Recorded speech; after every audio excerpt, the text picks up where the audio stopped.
on our Zoom workout. The majority of what we do is ball handling, strength training, footwork, and we teach everything assuming that all you have is the size of a yoga mat. In New York City apartment, not a lot of space. A lot of our kids actually do it on the sidewalk or out in a park, but we always take into consideration that some of our kids are not going to have enough space. Now, if you guys are in different places with more outdoor space than New York City and a lot more houses and less apartments, then there's a lot more you can do. I would just consider kind of what the situation is of the people that you're serving, because that'll dictate what you can and can't do. This is where I think the conversation gets a little more interesting. Traditional motivation is way less effective virtually. The idea of motivation being a combination of greed and fear is out the window, right? Greed being, I want to make the team, I want to be a starter, I want to win a championship, I want to score 20 points a game. Well, there are no games, and there are no championships, and there are no teams. Fear being, I don't want to get cut, I don't want to ride the bench, I don't want to lose. Well, again, there's no cuts, there's no teams, there's no winning, there's no losing. What I'm finding is motivation centers around belonging cues now, and having a sense of community and friendship and wanting to be a part of something bigger than yourself. It's in a lot of ways similar, but I think you have to change the way you motivate and make it more focused on belonging and leading to a sense of purpose and responsibility. I think a lot about the terms renters versus owners. So you want your kids to feel like they own the program. They're not just showing up for a workout. They're showing up to be part of something bigger than themselves. I'm going to talk a little bit about a North Star and Lighthouse visions and the importance of what success looks like virtually versus how you used to define success when you could all be together on a court or a field somewhere. All right. My North Star goal for Steady Buckets is to maintain our pre-COVID standards and popularity. And our Lighthouse goal is a more short-term goal, is to restructure our Young Leaders program. All right. This is something I've talked about for 10 years now, 6 expectations of our workouts or our program, but I think it works with pretty much anything in life. If you can do these 6 things, you're getting something out of what you're doing. Number 1 is get a little bit better. And the way you know you're getting better is measured growth. We do a Thursday test day. I'll talk a little more about later, but every Thursday we have an evaluation sheet and we do tests to kind of measure growth so kids can really feel like they're improving. Number 2 is leave your comfort zones, both mentally and physically. Challenge yourself, do things you're not good at, push yourself to a limit where you want to quit, and don't quit. All right. We call it outwork them. Number 3 is outwork them, but the simple way to describe that is work so hard you feel proud of yourself. And those we can do. Those 3 things virtually are in some ways easier. I've had kids tell me that the workouts we're doing virtually are more difficult than what we're doing when we're in the gym together. There's less distraction. It's more about hard work. It's more about focus. So the top 3 are kind of easy and play really well into virtual. Having fun becomes more difficult when you can't high five, when you can't put your arm around a friend, when you can't tell a joke when the coach has his back turned. It's just not as fun. But kids can still have fun. And then number 5 and 6 become very difficult, and that's making and strengthening friendship. I'm going to talk a little bit about re-educating and providing opportunities for kids to make friends. The way I like to think about it is when kids go to kindergarten, they hug onto mom and dad's leg. They don't want to let go. They grab a toy. You have to say, don't grab, share. All right. Little kids might bite their best friend, and you have to teach a kid not to bite their best friend. We hug our friends. We high five our friends. All right. I think that whole idea of teaching kids how to make friends, they need to be taught how to make friends virtually. They've learned how to make friends in the playground, and now they're 11, 12, 13 years old, and they have no idea how to make friends virtually. And to connect people and help them with those friendships is a big part of the job these days. And number 6 is provide opportunities for leadership, which I also include leadership, decision-making, creativity. In a game situation, players make hundreds of decisions. On a virtual workout, you have to make sure that you give space for your kids to be leaders and communicators and decision makers. So those red ones are a little difficult. All right, so now before we continue, I just want everyone to stop and close your eyes for a second. If everyone could just close your eyes and think about what if COVID-19 continues and we need to social distance for the next 3 to 5 months. And then imagine if it's 3 to 5 years. And that's when I really get scared, because 3 to 5 months, we can get through it. We all want to play today, but we can get through 3 to 5 months. What does 3 to 5 years feel like? It really feels awful. It really feels scary. And it, quite frankly, makes me a little depressed. It puts me in a place where I just want to sleep in late and screw it. Let me find something else to do. 3 to 5 years. I don't know if I want to do that. All right. So open your eyes and let's get back into what do we know? And now we're going to do one of our first interactive activities. All right. I'm going to, let me take this shared screen down for a second. Oh, sorry. I'm in this shared mode. You know what? Maybe not. Too difficult. All right. Just give me a thumbs up if you agree with the statements I say. Give me a thumbs down if you don't agree. All right. Everyone just look in your screen and give a thumbs up. Number one is youth athletes are not able to play together today, and we don't know when they will be able to play together. So if you agree with that, thumbs up. If you don't agree, give me a thumbs down. All right. Some of you are saying no. I'm in New York City. I have no idea when we'll be able to play together. So I'm just, the point of this exercise is to put out some things that are bad that may or may not happen. But right now, I don't know when the city is going to let us play together. I don't know when my gyms are going to be open. All right, number two is many sports-based youth organizations, developmental organizations, are going to be at the risk of closing down if their leadership doesn't innovate. I read an article yesterday that said about 50% of youth sports organizations are going to be at risk of not opening up when this is all over. All right. Number three is players and coaches will have to adapt and reinvent themselves in order to succeed. Number four is amid the uncertainty, players and programs also have an opportunity to become stronger. Number five is kids need the benefit of SBYD programs now more than ever. All right. Number six is what's most important about coaching, that's relationship building. The most important thing about youth sports is now more difficult and yet also more important than ever. All right. And the last one is better than nothing is not good enough. All right. If there's something better somewhere else, people are going to leave your program. All right. In the short term, they'll stick around. But in the long term, if you don't innovate, they'll find something better and they'll move on. All right. So, deep breath. That put me in a terrible mood. All right. Really, really kind of nasty stuff to think about. So that it kind of, I need to just shake that off and take a deep breath and address my own state of mind first. So there's something called the Stockdale paradox. James Stockdale was a commander in the Navy. He was a prisoner of war for 7 years in Vietnam. And he survived. He was tortured for 7 years. He survived, and he also helped a lot of other people survive. And he tells the story as the first people to die were the pessimists. The pessimists who did not believe they were going to get out, they died first. The people that died second were the optimists. The optimists who said, we'll be out by Christmas.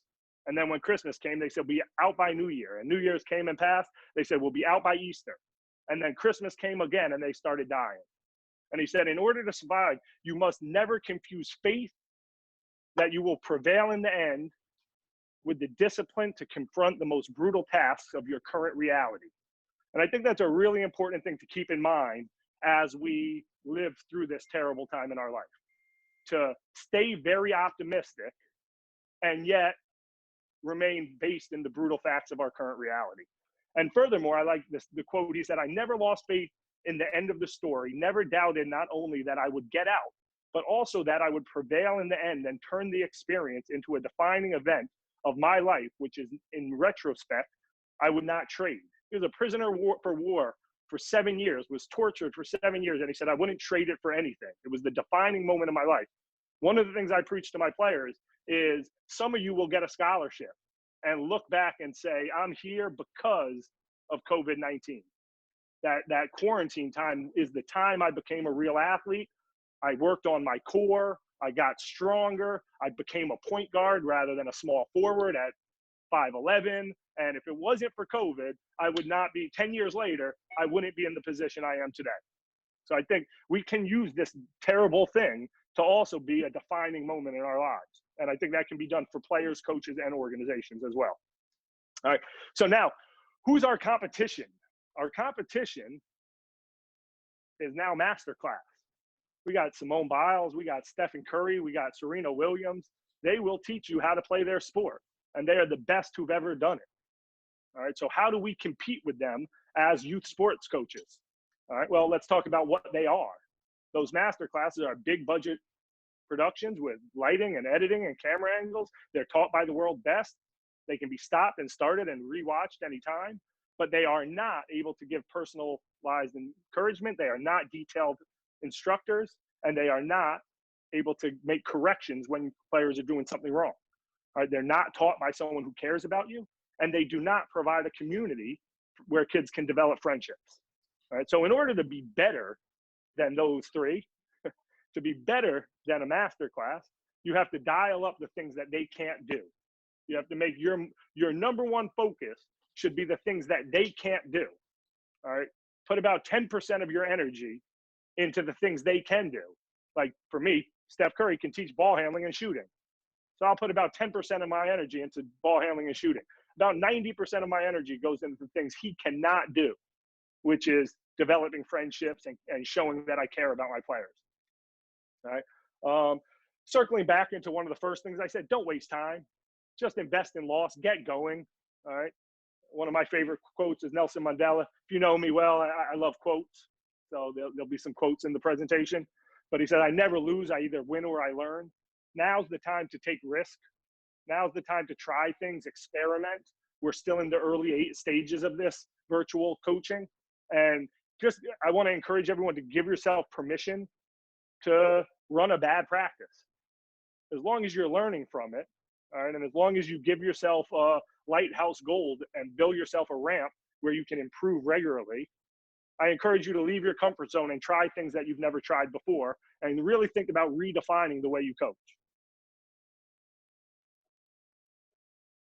Now, this is blank because it's just a workshop that I do once a week. What's working, what's not working. All right, once a week, I just fill out what I think is working well and what do I think is not working well. It's just a very simple exercise to think about the things that you're having success with and the ideas that are failing. And if you kind of keep that in mind while we innovate, that's a really nice way to make sure that you're pushing your limits and trying new things. Next concept I'm going to present is the idea of anti-fragility. All right, Nassim Taleb wrote a book called Anti-Fragile.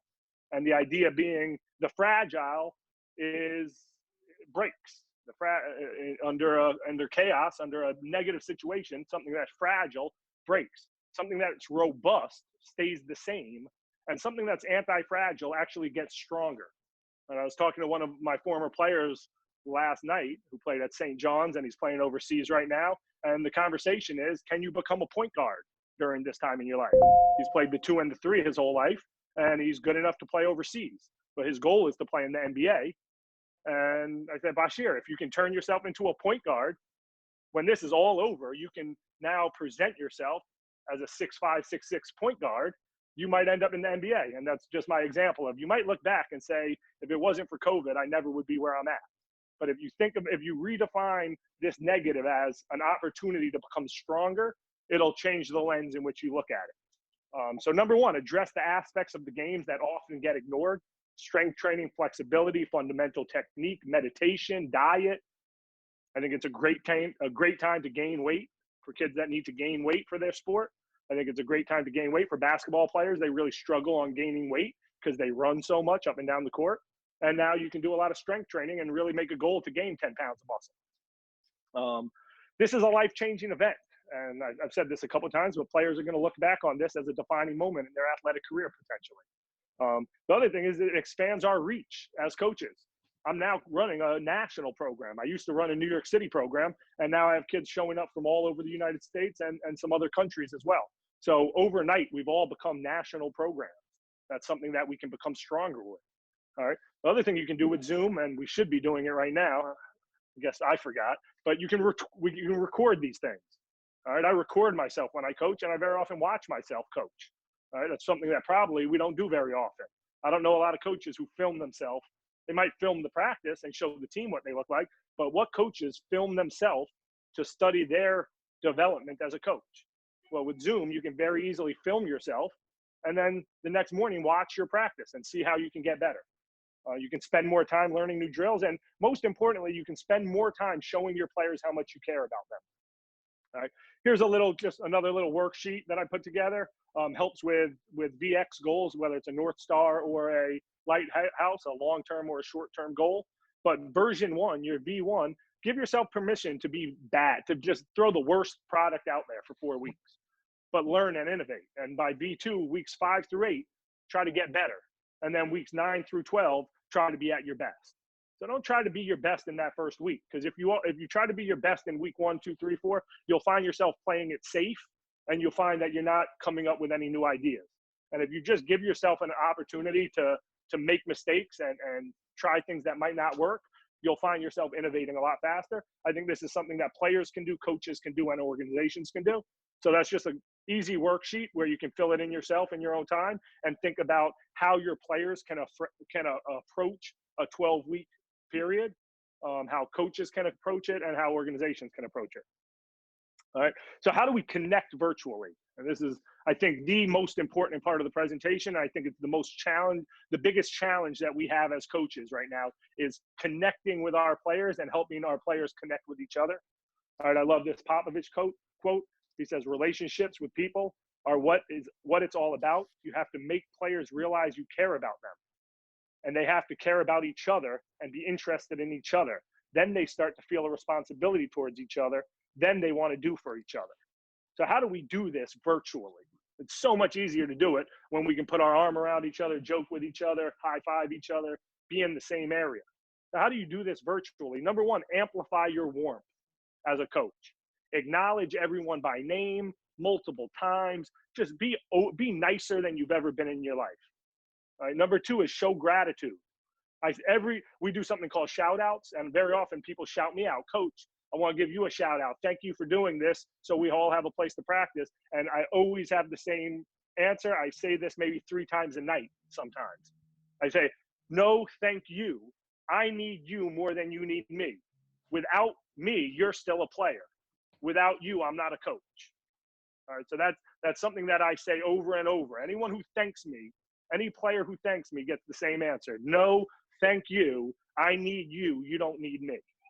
All right. And so just by amplifying your warmth and your gratitude, the idea is for that to become contagious. You want other people to become warmer, and you want other people to start giving their gratitude. The other way we do gratitude is we do shout outs. So we do 30 minutes of a workout, a water break, 30 minutes, water break, 30 minutes on my workout. The younger coaches do hour workouts, so they'll do 20 minutes, water break, 20 minutes, water break, 20 minutes. Now, during the water breaks, if you wave your hands in front of the screen, you can give a shout out. A shout out can just be shouting out your friend. Hey, Wim, good to see you. I just want to shout out Wim because he's always here. He always shows up, and it keeps me motivated because I know if I don't show up, he's going to be there, and I want to make sure I'm working as hard as him. People say things like that. All right, or they might thank someone, for being a role model. But then what we really added, which has been great in the last couple of weeks, is joke telling. So you can wave your hands, tell a joke. You can ask a trivia question. You can ask a riddle. And it's just a way to kind of replace the goofiness of practice, the before practice messing around, the water break messing around. That has to be replaced. You can't just say, get a water break, everyone gets a water break, and you get back to work without any kind of emotional connection or any opportunity to do that. All right. Number 4, show your own vulnerability. All right. Sometimes I come in and I say, hey guys, I don't know about you. I just want to scream sometimes. This being in my apartment all day, I just want to scream. I'm glad I'm here because you guys are going to put me in a better mood, but I have my ups and downs just like you guys. This is tough. Sharing your emotions and being vulnerable, showing your kids that you're not Superman or Superwoman will go a long way in getting them to do the same thing and opening up to you. Develop rituals and team cheers and rituals. What we do now is we stick our hand in, we go 1, 2, 3. We used to always say 1, 2, 3 SB, 4, 5, 6 hard work. Well, now we can't put our hands together, so we do 1, 2, 3 SB, and we all tap our heart. And every night I say, tapping your heart represents community, friendship, teamwork, love, connection, togetherness. So when we all tap our heart, what it really means is we're in this together, we care about each other, we love each other, we appreciate each other, all right? And we're showing that respect. 4, 5, 6, we flex our muscles, all right, to show hard work and commitment to becoming stronger, all right? And then the last thing is come to the workout early, stay late. The workout ends at 7. I very often stick around till 7:15, chatting with the couple kids that want to ask me questions or tell more jokes, or just leave. Never be in a rush to leave, because then it makes it feel very scheduled. Workout is from 6 to 7:30, and that's it. It's over. when we used to coach in real courts and gyms, the practice would finish and then we would stick around and talk and joke and develop friendships. So never be in a rush to leave. I never leave the workout until my last player leaves the workout, and then I'll shut it down. But just showing your players that you're there for them, not just as a coach, but also to be a communicator and a role model and a mentor, and that you'll stay with them as long as you want them to stay is an important message. So how does friendship grow? Number one, cameras on. Some people are really shy and they put their cameras off. Really encourage people to put their camera on. All right. Like we started with, put your age, which is more important for kids, obviously, but age, name, and location.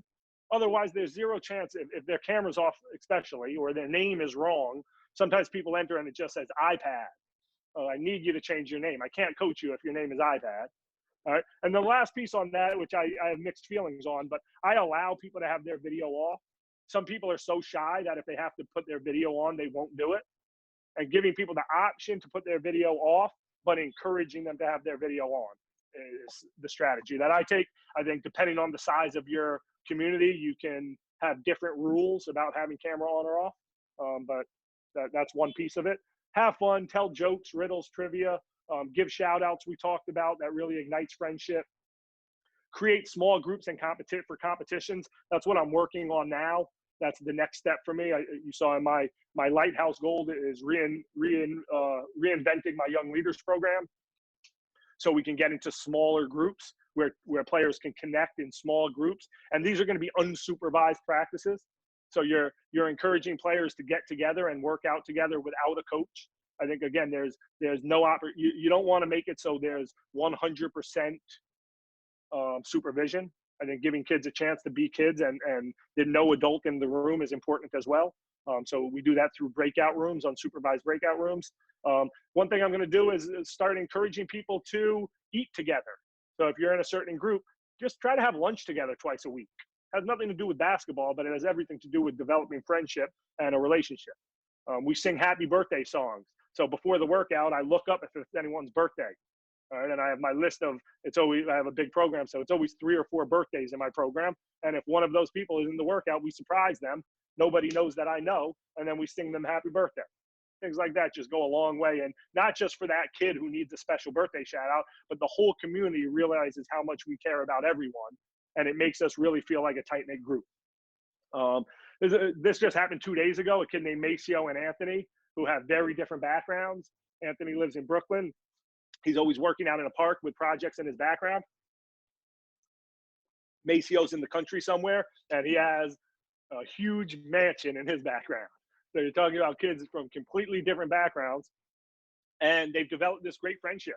And Maceo shouted Anthony out and said, I don't want to shout out Anthony for being a friend these last couple of days. And then Anthony went like, he almost made me cry. I was like fighting tears because he was like talking about how their friendship has developed and they didn't know each other. And now they're turning into best friends, and how they play horse together outside of the workout, and they show up 10 minutes early to make sure they can chat with each other, and that they're really becoming best friends. And to me, that's the highest level of success of what we're trying to accomplish. Now, we need more of it, because if I have 70 people in my workout, we do SB on 3, 4, 5, 6, and about in the next 10 seconds, I'd say 60 of them are gone and 10 of them stick around. So how do we help everyone develop a friendship the way Maceo and Anthony did? Purposefully aiding friendship building.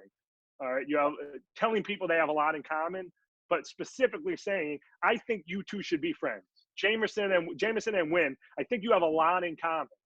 And I think you'd really have a lot of fun. My advice, you don't have to do it, but my advice is to exchange information and eat lunch together tomorrow, because it has nothing to do with basketball. I just think you have a lot of, I've known you both for a long time now. I think that you really would hit it off. So, if you want me to help, I can send you each other's phone number, and you can do your own private video chat. And just thinking about the friendship is the dunk. We got to throw alley-oops. We got to make assists. We got to help these kids, because they're not going to do it on the Maceo Anthony story is 1 out of 100. Most kids are not going to actively look for friendships. We're going to have to help them. And then the last piece is announce it. So that happened 2 or 3 days ago. And last night, I told the whole community about how great it was that Maceo and Anthony have become great friends. Advertise to everyone that the most important thing they can be doing is building strong relationships. All right. I could put a video up there, but I think I got away from that. The idea of first followers, you need, as a leader, you need your first followers. I've developed this young leaders program. So out of the 2,500 players in my program, I have 100 young leaders. And those are the kids that I know I can talk to and say, I need you to help me make this better. I need you to help me advance what we're trying to do here. Those are my first followers. There's a great TED Talk video. You can look it up about first followers. It's this guy dancing, crazy guy dancing in the park all by himself at a concert. And then the first guy that joins him. And next thing you know, you have this huge rush of concert goers dancing together. But the idea is, without the first follower, a leader isn't worth anything without their first follower. So that brings us to choice. This is the last thing that I'm going to talk about right now, and then we can open it up to questions and turn it into a conversation. The last thing that I really consider while developing these virtual workouts is choice. All right, the importance of giving your players choice.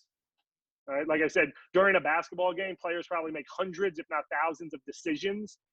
Even within your play that they're running, they still have to make decisions to shoot or pass, to dribble through their legs or behind their back. There's countless decisions that athletes make when they're on the playing field. All right, that needs to be replaced. And the first thing that I like to think about is people want to lead their players to water, so to speak, but the trick is really to make them thirsty. If they're not thirsty to come back, no matter how much encouragement you give them, they're not going to come back. What you really need to do is make them excited to be there. And I think it's true about kids and adults. If you have zero choice about what you're doing, you just don't want to do it. And as soon as you're given a little bit of choice, you know that you're not going to be bossed around the whole practice. You're more likely to show up. So think about ways to give your players choice. All right. During traditional practices and games, I talked about the amount of decision making. And I encourage people nonstop, use your imagination and take risks. Is a big thing that I repeat all over again. Don't be afraid to make mistakes. We do freestyle drills.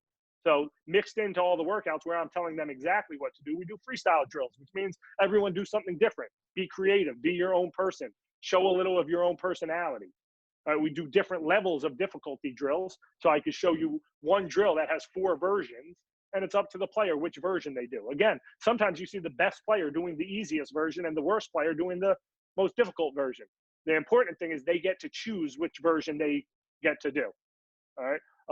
We do something called outwork 'em sets. So during water breaks, we'll say, all right, take a water break, but if you want to do an outwork 'em set, do 20 push-ups.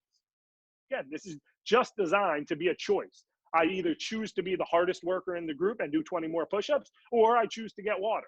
But building a little bit of choice makes it feel like it's not this authoritative voice coming through the video screen of do this, do this, do this, do this, see you later. That's what you want to avoid. I think of Vince Lombardi. If you've read one of the Phil Jackson books, he talks about Lombardi when he was the basketball coach at Fordham. He used to say this before every practice: God has ordained me to teach you young men about basketball today. I want all of those who want that training to step across that line. And the reason for this is choice. Now, I'm sure after that, they got very little choice with Coach Lombardi. All right. But the idea was you get to choose to either step across that line or not. And once you've chosen to do that, now we can get to work. But even just figuring out small ways, even if you know everyone's going to say the same answer, giving choice goes a long way. And then the last thing I have is this is one of my favorite little excerpts from Fyodor Dostoevsky's Notes from the Underground. I'm not going to read it. It's a long excerpt, but read it if you want. It's really about the importance of choice. And actually, I've been using this for a couple of years now when you have players that just refuse to shoot with correct form. And they say things like, well, it works for me, and this is my way of doing things. And I've always wondered, why would players be so resistant to coaches who want to help them? And the answer is very often players will, and people in general, will choose the wrong path simply because it was their choice. All right. So keeping to giving people choice helps them make the right decision. All right. When players have no choice, they often act against their own best interests. All right. So that's everything I got for now. And then this last piece is something I'm working on. Maybe I'll share it with you guys next time. And this is more about how to figure out ways. This is the start of an Olympics style teams where there's events and a scoring system and including points for best joke and points for who stretches as a team the most synchronized and who can do the most burpees or push-ups or ball handling drills. That's kind of a work in progress. That's where my head is at right now, is figuring out ways for people to compete virtually and be part of a team. All right, so let me figure out how to take this down. And we are back. So that's everything I have. We can turn it into more of a conversation and a Q&A at this point. I see 7 people wrote something in the chat, so let me just catch up with that a little bit. Thanks so much, Coach Macky. Everyone, if you have any questions, go ahead and enter them into the chat. We'll go ahead and start with Andy, your question. If you want to unmute yourself and go ahead. There it is. Thanks, Macky. I really appreciate your perspective and you being here with us. I really like the idea, those goals that you set out.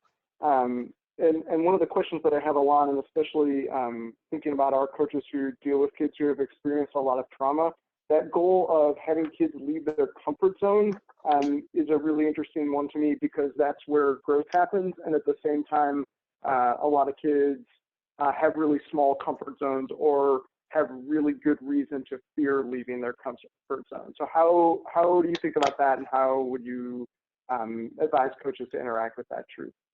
Yeah, to me, it's just repetition of the messaging. I mean, there's no one sentence I say more, whether it's coaching virtually or in the gym, than mess up, try again. And in fact, we do drills called mess up drills. So we'll be doing crossovers, and I say, if you do 10 crossovers in a row without messing up, you are not doing the drill correctly.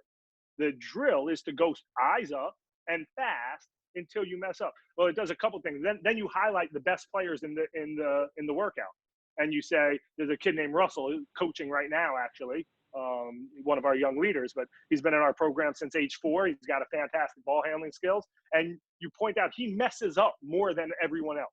He's the best because he messes up the most. And just nonstop, mess up, try again, mess up, try again. And when you see kids playing it safe, you criticize them and you say, Andy, you're not messing up enough. And I'm a big believer in changing expectations. For instance, I teach shooting. The first step to teaching shooting, and it's the hardest step, is to get players to not care about the ball going in. Once you stop caring about the ball going in, I can teach you how to shoot. As long as you care about the result, I can't help you. And it's the same with ball handling. It's the same with leaving your comfort zone in any direction. Is I can't help you if you're so focused on what your definition of success is. I can't help you. I need you to let go of that definition of success and redefine it into leaving your comfort zone. That becomes the new win. We do drills sometimes where if you hold your follow through, I say, I don't look at the result and I say make. That was a make, even if it missed. Or it goes in and you say, no, that was a miss because it was bad technique. So redefining what success is, I think, goes a long way with comfort zone building, and getting them to understand that they are, no matter how good they are, they're not impressing you unless they leave their comfort zone, unless they make mistakes. And then, like I said, it's just over and over reinforcing it and talking about growth is difficult. Growth hurts. All right. Growth is painful. A lot of kids experience shin splints. So I talk about, those shin splints you get or you used to get, that's your bone growing and it hurts. Growth always hurts. All right. And we're not, and the way I describe it to them also is there's 2 ways, and there's also use for doing perfection drills. So we do perfection drills as well. All right. And the 2 styles of drills are, you're working on 2 things. A perfection drill is you are working on being the best version of your current self. And there's a lot of value in that. When it comes down to playing the game, we want to be the best version of our current self. And mess up drills are becoming a new self, a new version of self. So there's two different ways to practice. There's becoming good at who you currently are, and there's becoming something new and different. And mostly in practice, we focus on becoming new and different because we want to become better. So that's a lot of the messaging, but it's kind of nonstop messaging. I think that is number 1, 2, 3, and 4 thing that I say over and over again is mess up, try again.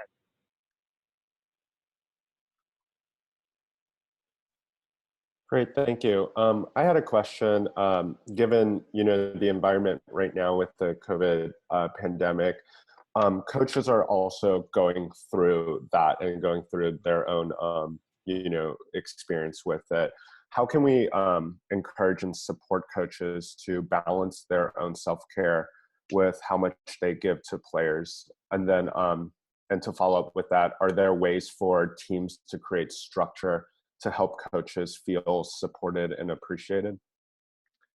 Yeah, I think that's very important. And it's kind of what I started the slide with. I think the Stockdale paradox to me is really powerful. It's something when I start getting too negative, and that's easy these days, I just remind myself that actually that negativity is important and that I need to be negative because it does drive me to work harder and to do more for the kids. When I think of there's a chance that this takes 3 to 5 years, we might not play basketball for 5 years. That makes me get up and go. That makes me want to work harder and do better in this virtual coaching. Because if I think that it's going to be over in September, then why am I wasting my time? We can just hibernate till September and get back to normal. But I really get motivated when I think about the long term of it. So that's one piece. I think that's a powerful tool and a powerful lesson. The other thing that I say it all the time, I thank them. The best part of my day is 5:30 to 7 coaching these kids. And the term that we use at Steady Buckets for our leadership program, but it's be selfish and help somebody else. So I tell them I am very selfish because I do these programs all day long. I take so much pleasure personally in coaching. And I think all coaches need that. They just need to be reminded that be selfish and help people. You're going to help a lot of people, and you're also going to help yourself, because we all, the one thing we're all missing more than anything else is human connection.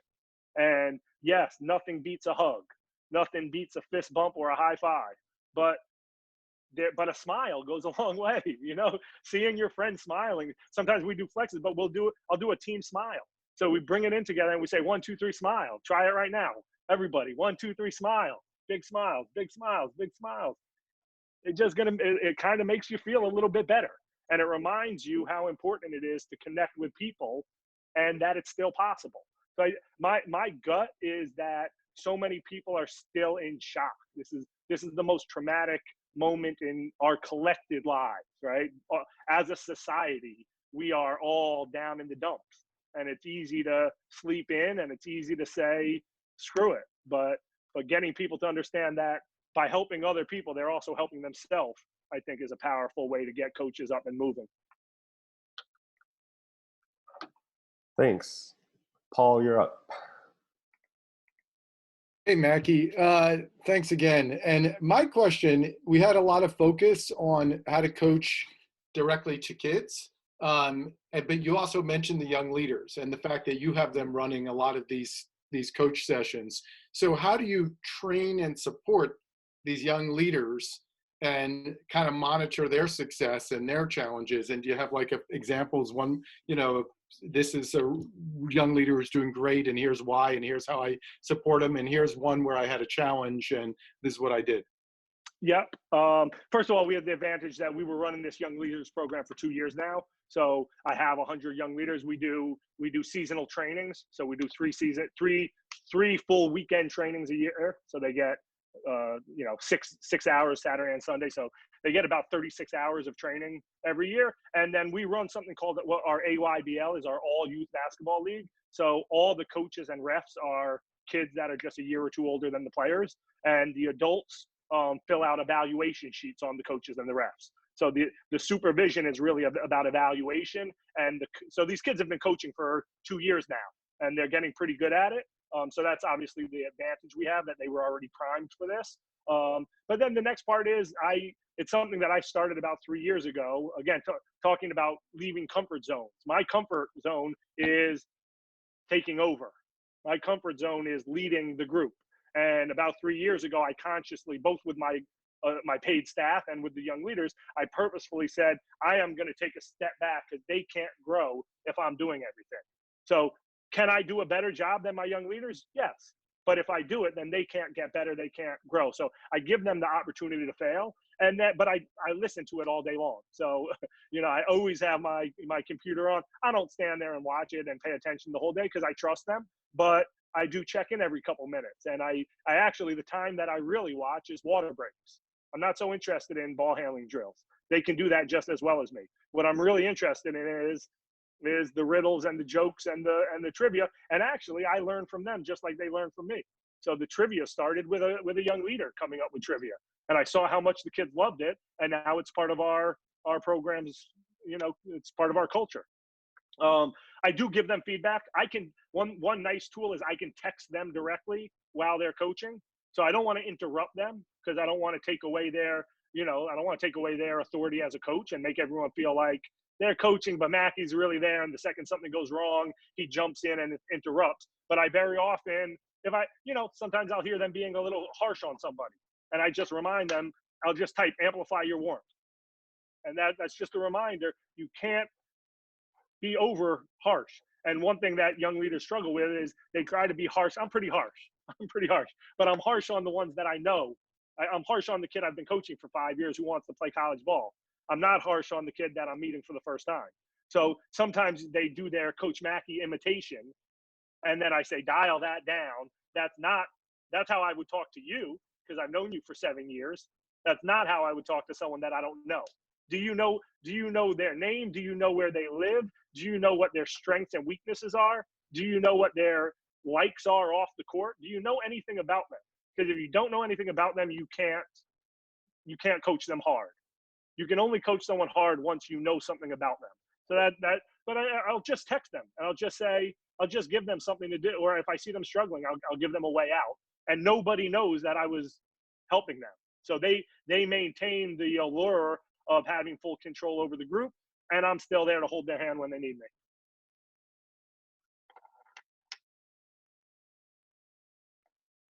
Great. Nate?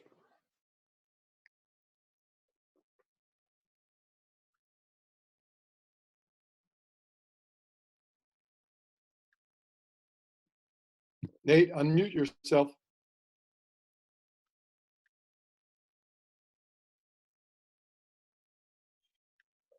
I don't.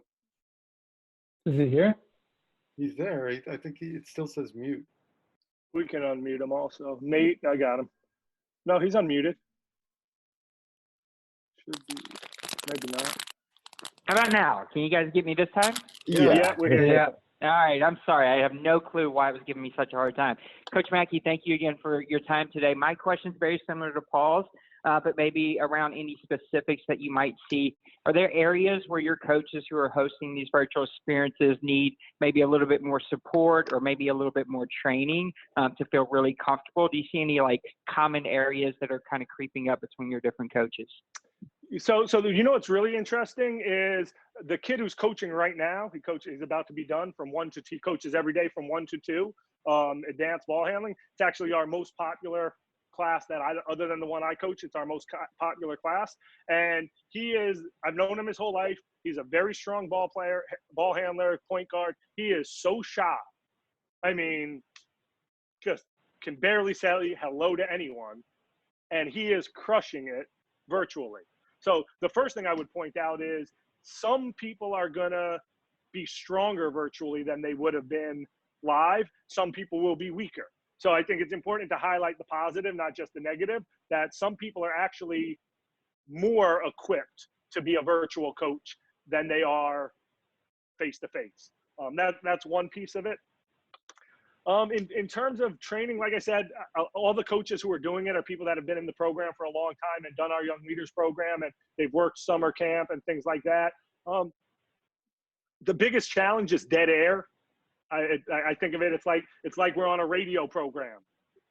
If the speaker stops talking, people start thinking it's their computer, right? Is there something wrong with the mic?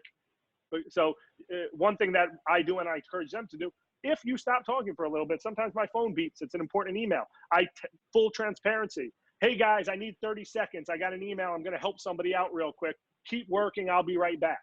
So just full transparency. The hardest thing is dead air. The players that can handle a class by themselves will do it by themselves. But I think there's also a lot of our young leaders work in groups of 2. So the idea being they support each other, and one of them is always talking. Right? As you're seeing from this presentation, I don't have a hard time talking for an hour and a half straight, but a lot of people do. And if they're able to carry the coaching with nonstop feedback, then they're capable of doing it by themselves. If they're not, then they need a partner. The goal being fill the air with volume at all times. And that's something I'll do. If I'm listening in and I hear that a coach hasn't talked for 30 seconds, I'll just chat with them. I'll just shoot it too much dead air. And then you'll see immediately they start coaching more. They just need a reminder to keep going. And the cool thing is I got 25 screens right here. So I can very easily, it's as simple as win, great job, keep going, and I spotlight. So I'll go, Win, you're doing a great job. Keep going, keep going, keep going, Win. I like how Win has his feet wide. Notice how his knee gets low on every dribble. Aaron, keep going. You're doing a great job. Aaron's here for the first time. I don't think I know Aaron. She's from the Bay Area, Up to Us. Big shout out to Aaron just for being – is it your first time here? Oh, great to see you. You're doing a great job. If you're ever confused, just take a look at Win. He's a regular, and he really knows what he's doing. Eduardo from L.A., I got Eduardo on the spotlight. He's doing a great job. Look how hard he's working. You can see he's out working. And you just kind of go from one screen to the next. And, you know, you get in the rhythm of just bouncing from picture to picture and giving little 15 seconds of feedback, whether it's like I said, what can't Steph Curry do that I can do during his masterclass? He cannot use your name. I can. He cannot spotlight you in front of everyone. I can. And he can't give little details. So I'm constant especially for the weaker players, I do spotlight them and I say, I want you to stop. I'm going to spotlight one of the stronger players. Russell, keep going. I want everyone else to look at Russell, and I'm going to tell you why he's doing it better than you are. So that's the biggest challenge. And if you can get them to just understand that it is difficult, and you'll see how much water I drink. My mouth gets very dry. It's in a lot of ways, it's more difficult than in the gym. In the gym, I can set up a drill and then just kind of walk around and watch and kind of pretend I'm coaching. But if I do this while they're working out virtually and I'm just watching, the whole thing dies. So just understanding that you have to be on at all times and keep the energy high. That's really your number one job. And kids can handle it. And actually, kids as young as 8 years old can handle it. So we have our youngest young leader is 8, and he works out with the 5, 6, 7-year-olds, and he's fantastic. In fact, I have to tell him to calm down and stop interrupting the other young leaders. That's awesome. Thank you. One last question from Jameson, then we'll round it out. Yeah, thanks, Macky. I actually think you kind of answered my questions. One was around kind of motivation, and the other was around coach quality. Because it's a little bit different, but you did kind of speak to those two things. I do think that we need to respect time because we have another meeting on this same Zoom account. So I'm happy to pass it to anyone else or Macky for any final comments before we close. I guess with the quality, the famous don't let great get in the way of good. One thing that I keep in mind is everyone has the option to work with me. I coach 1 session a day, and I do have the biggest following. I am a better coach than my young coaches. But actually, some of the kids prefer the young coaches over me. And I'm giving them, we have programming all day, so you can choose which workout, which coach. Everyone tries a little bit of everything, and then you see every coach has their regular. And what that really tells me is some coaches are a little slower and a little more chill, and some players prefer a coach who's a little slower and a little more chill. So define better, define quality. And the other thing that I keep in mind is I've always called our young leaders program a dual purpose program, meaning it's just as much made for the young leader to have the opportunity to lead as it is for the players to follow. So sometimes I think that the young leader's not doing a great job. And I say, yeah, but okay, so the players are not getting the best coach right now. But the young leader is getting a group of players to practice being a leader. And if you think about it like that, the negative of having a coach who's not quite as good turns into a training ground where now if you think that the young leader or the paid coach is not coachable and they're not getting better, they're not improving, that would be a reason to make a change. But as long as you're committed to their growth as a coach and a leader, then letting them struggle, we're getting back into investing in failure and leaving comfort zones. My comfort zone would be to take over, and me leaving my comfort zone is to let the quality dip a little bit, knowing that if I jump in, my leader will never develop, and if I let them struggle over time, they will improve. Macky, thanks for this, and so everyone who's still on, because I know they have another call, that just so you guys know, I mean, Macky just volunteered his time to come in and put something together and do this, and he's doing this with our coaches as well, which is kind of like the COVID-19 selflessness that hopefully the world will wake up to. And I think you represent it, and we are going to continue to be in touch with you. So just absolutely. Thanks enough. So thank you. Let's all end with a flex smile, okay? Thanks, Macky. We'll be in touch. All right, we'll be in touch. All right, thanks, guys. Thanks for having me. All right, thanks so much. Peace. Bye, everyone. Bye.